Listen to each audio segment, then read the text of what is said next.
નમસ્કાર મિત્રો, સ્વાગત છે તમારું ખેડૂત વિકાસ યુટ્યુબ ચેનલમાં। તો મિત્રો, આજના ગુજરાતના તમામ માર્કેટયાર્ડના ડુંગળીના બજાર ભાવ અને ભાવમાં આજે વધારો થયો કે પછી ઘટાડો, તે તમામ માહિતી વિશે આ વિડીયોમાં આપણે જાણીશું।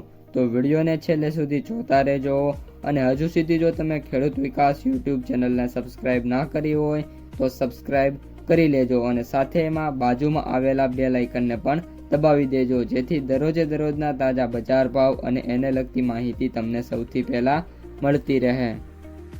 સૌપ્રથમ મિત્રો, જે ડુંગળીની બજાર છે એમાં અત્યારે વાત કરીએ તો ભાવ છે મજબૂત જોવા મળી રહ્યા છે। મજબૂત એટલે કોઈ મોટા વધારા નથી, પરંતુ બજાર છે એમાં સામે ઘટાડા પણ અત્યારે મિત્રો જોવા નથી મળી રહ્યા।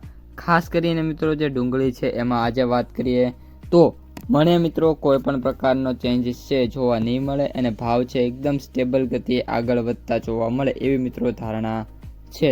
આ ઉપરાંત મિત્રો, વર્તમાન સંજોગોમાં વેપારીઓ માનવું છે કે ડુંગળીમાં કાંઈ ખાસ મોટી તેજી અત્યારે જોવા નથી મળી રહી અને વરસાદી માહોલના લીધે જે ડુંગળીનો પાક છે એમાં પણ બગાડ છે વધારે જોવા મળી રહ્યો છે।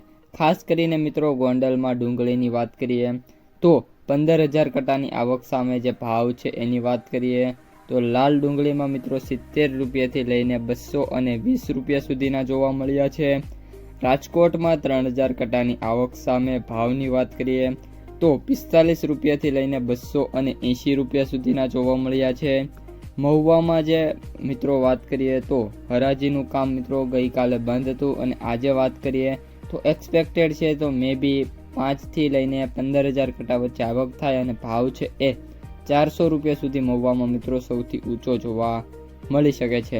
નાસિકમાં ઉનહાલ કાંદાની વાત કરીએ તો 3500 ક્વિન્ટલ આવક સામે ભાવ છે 800 થી લઈને 1750 હતા, જેમાં એવરેજ ભાવ 1600 રૂપિયા ક્વોટ થતા જોવા મળી રહ્યા છે। અને ડુંગળીમાં મિત્રો જેમ જેમ આવકો વધશે તેમ વેપારો છે એ પણ વધે એવી મિત્રો શક્યતા છે। તો મિત્રો, આજના વિડીયોમાં આટલું જ। વિડીયો પસંદ આવ્યો હોય તો લાઇક, શેર, સબસ્ક્રાઈબ કરવાનું ભૂલતા નહીં। અસ્તુ, જય હિન્દ।